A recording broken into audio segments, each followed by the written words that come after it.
Court fixes October 10 to rule on motion to stop Nnamdi Kanu's trial.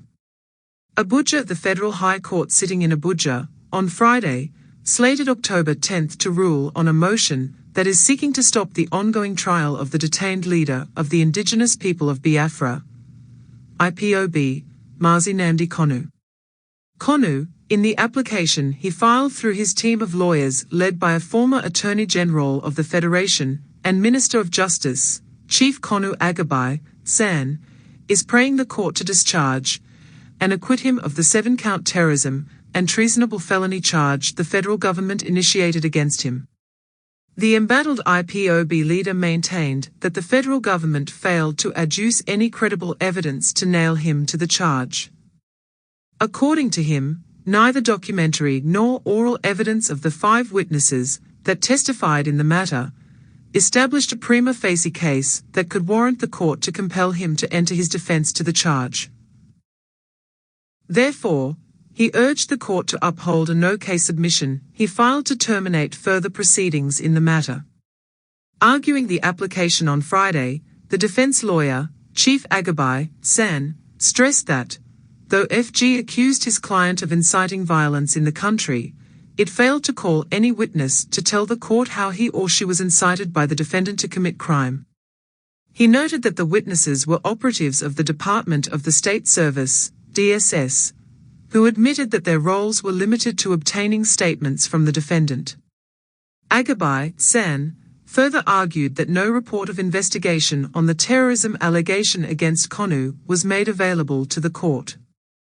He drew the attention of the court to the fact that though the charge was amended 8 times, no witness was produced to give evidence on how he or she was affected by violence that was allegedly instigated by the defendant.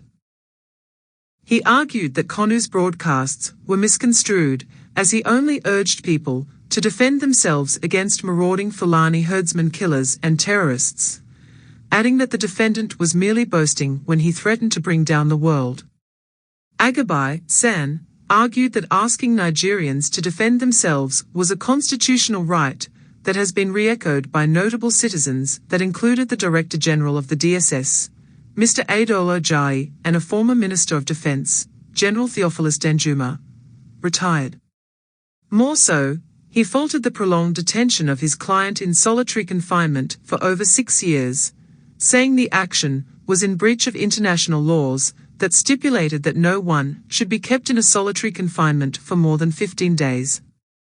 Agabai, San, equally faulted the prescription of IPOB without the President's approval. Without the President's approval there cannot be any prescription. We are saying there is no prescription, because there is no presidential approval. If they have it, they should bring it, he added. Besides, he queried the jurisdiction of the court to try the charge relating to Kanu's alleged unlawful importation of a radio transmitter into the country. On its part, FG urged the court to dismiss the no-case submission and order Kanu to open his defense to the charge against him. The prosecution counsel, Chief Adegboyega Womolo, San, said the court should direct the defendant to explain why he engaged in terrorism-related activities that promoted violence and destruction, including the killing of not less than 170 security operatives. Awomolo, San, insisted that Kanu had in both video and audio evidence that were tendered before the court, admitted that he is the leader of a proscribed organization, and that he made all the broadcasts that allegedly called for violence and destruction. He argued that contents of the broadcasts could not be waved off as mere boasting. FG's lawyer added that the issue of the prescription of IPOB should not be delved into by the trial court since it is already pending before the Supreme Court. After he had listened to both sides, Justice James Omotosho adjourned for ruling. It will be recalled that Kanu was kidnapped on October 14, 2015, upon his return to the country from the United Kingdom. Following his arraignment, the court, on April 25, 2017, granted him bail on health ground after he had spent about 18 months in detention. Upon the perfection of the bail conditions, he was on April 28, 2017, released from the Kuje prison. However, midway into the trial, the IPOB leader escaped from the country after soldiers invaded his country home at Afara Akwu in Umuahia, Abia State, an operation that led to the death of some of his followers, including his father, mother, and relatives. Kanu was later rearrested in Kenya on June 19, 2021, and extraordinarily renditioned back to the country by security agents on June 27, 2021. Owing to the development, the trial court, on June 29, 2021, remanded him in custody of DSS, where he remained till date. On April 8, 2022, the court struck out 8 out of the 15-count charge that FG preferred against him on the premise that they lacked substance.